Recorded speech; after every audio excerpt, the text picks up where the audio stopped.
Welcome to Telugu taste. మీకు అన్నంలోకి, ఇడ్లీలోకి, దోసల్లోకి ఎందులోకైనా చాలా టేస్టీగా ఒక 4-5 మంత్స్ స్టోర్ చేసుకునేలాగా మనం ఎంతో టేస్టీగా ఉండే కొత్తిమీర పచ్చడి ఎలా తయారు చేయాలో చూద్దాం. ముందుగా నేను దీనికోసం ఒక పెద్ద సైజు కొత్తిమీర కట్ట అయితే తీసుకున్నానండి. దీంట్లో మనం ఈ కొత్తిమీర కట్టని బాగా ఒక 3-4 టైమ్స్ నీట్‌గా వాష్ చేసుకొని నేనిక్కడ ఇలా తీసుకున్నాను అనమాట. ఈ కొత్తిమీరని ఏం చేశానంటే అస్సలు తడి లేకుండా ఒక ఫ్యాన్ కింద ఒక చిన్న కాటన్ క్లాత్ వేసుకొని బాగా పెట్టుకున్నాననమాట.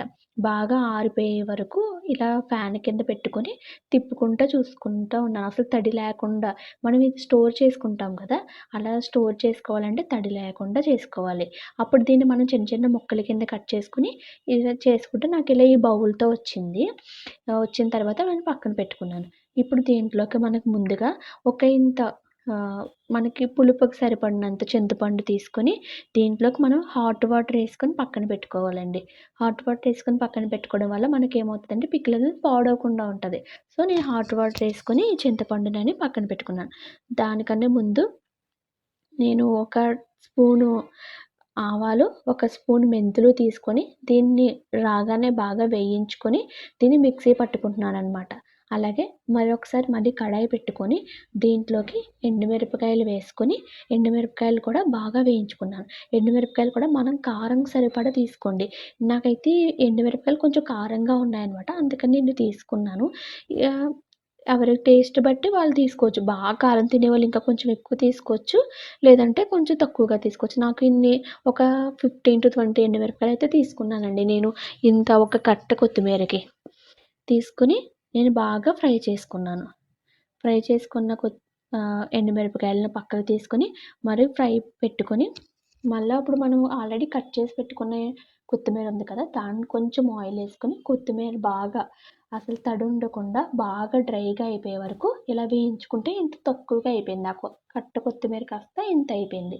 అప్పుడు ఇది కూడా నేను పక్కకు పెట్టినాను. ఈ లోపల అవి చల్లారే వరకు ఇప్పుడు ఏం చేశానంటే మరొక కడాయి పెట్టుకొని దీంట్లో మనం పికిల్ చేసుకున్న తర్వాత బాగా ఎంత ముద్దయితే ఉంటదో అదంతా ములిగేంత ఆయిలయితే నేనిక్కడ వేసుకున్నాననమాట. ఇప్పుడు ఈ ఆయిల్‌లో ఒక స్పూన్ ఆవాలు, ఒక స్పూన్ మినపప్పు, ఒక స్పూన్ శనగపప్పు, హాఫ్ స్పూన్ జీలకర్ర వేసుకొని బాగా వేయించుకుంటున్నాను. ఎండుమిరపకాయలు కూడా ఒక 2-3 ఎండుమిరపకాయలయితే వేసుకొని బాగా వేయించుకుంటున్నానండి. ఇప్పుడు ఇందులోనే కరివేపాకు కూడా తీసుకొని వేయించుకుంటున్నాను. వేయించుకున్న తర్వాత ఈ వేగుతున్న టైంలోనే మనం లైట్‌గా కలర్ కోసం, అలాగే మన స్టోర్ ఉండడం కోసం కూడా పసుపు వేశాను. అలాగే ఒక పెద్ద సైజు వెల్లుల్లిపాయ ఉంటది కదా! ఆ పెద్ద సైజు వెల్లుల్లిపాయని తీసుకొని దాన్ని కొంచెం దంచుకొని ఆ వెల్లుల్లిపాయలు కూడా ఇక్కడ ఏసాను. నాకు ఒక 15-20 వచ్చాయండి ఇవి వెల్లుల్లిపాయలు. అవి కూడా నేను వేసుకున్నాననమాట. ఇవన్నీ బాగా వేగిన తర్వాత వేగిపోతున్నాయన్న టైంలో నేనింక స్టవ్ ఆఫ్ చేసి పక్కన పెట్టుకున్నాను. ఇప్పుడు ఇది కొంచెం చల్లారే వరకు చల్లారిన తర్వాత మనము పికిలేస్తేనే బావుంటదండి. చల్లకుండా ఏసామనుకో పికిలంతా పచ్చడి పడేసి ఆయిల్ అసలు తేలదనమాట. సో, అందుకని నేను పక్కన పెట్టుకున్నాను. ఇప్పుడు ఇందులో ఒక మిక్సీ జార్ తీసుకొని దీంట్లో ఎండుమిరపకాయలున్నాయి కదా! ఎండుమిరపకాయలను పొడి చేశాను. అలాగే మనం నానబెట్టి ఉంచుకున్న చింతపండు ఉంది కదా! దాన్ని కూడా వేసుకొని ఇది కూడా ఒకసారి పేస్ట్ చేసుకున్నాననమాట. మెత్తగా గ్రైండ్ చేసుకోవాలి. అప్పుడే బావుంటది. ఇప్పుడు బాగా మెత్తగా గ్రైండ్ చేసుకొని వేయించుకొనున్న కొత్తిమీర ఉంది కదండీ!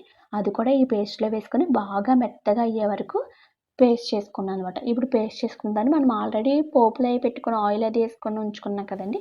ఆ కడాయిలో ఈ మిశ్రమాన్నంతా తీసుకెళ్ళి ఆ కడాయిలో ఏసుకొని కాసేపు వేయించిన తర్వాత మనం మెంతులు, ఆవాలు పొడి చేసుకున్నాం కదండీ! ఆ పొడి కూడా ఇందులో కలిపేసామనమాట.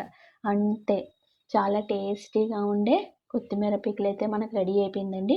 దీన్ని మనం ఎందులో అన్నా ఒక ఎయిర్ టైట్ కంటైనర్‌లో స్టోర్ చేసుకొనుంటే మనకి 3-4 మంత్స్ ఈజీగా స్టోర్ అవుతది. మనం అన్నంలోకి కానీ, చపాతీలు కానీ, దోసలు కానీ, ఇడ్లీలు కానీ ఎందులోకైనా ఏసుకొని తింటే చాలా టేస్టీగా ఉంటది. మీరందరూ ట్రై చేయాలి. ఎలా ఉందో కామెంట్ బాక్స్‌లో కామెంట్ చేయండి. చూడండి నేను అన్నం తింటున్నాను. వెంటనే అన్నంలో ఏసుకొని ఉండలేకపోయాననమాట. పచ్చడి చూసిన వెంటనే. మనమందరం ఉండలేం కదండీ! పచ్చడి చూసిన వెంటనే తినేయాలనుకుంటాం కదా! అందుకే నేను వెంటనే అన్నంలో కలుపుకొని తినేసాను.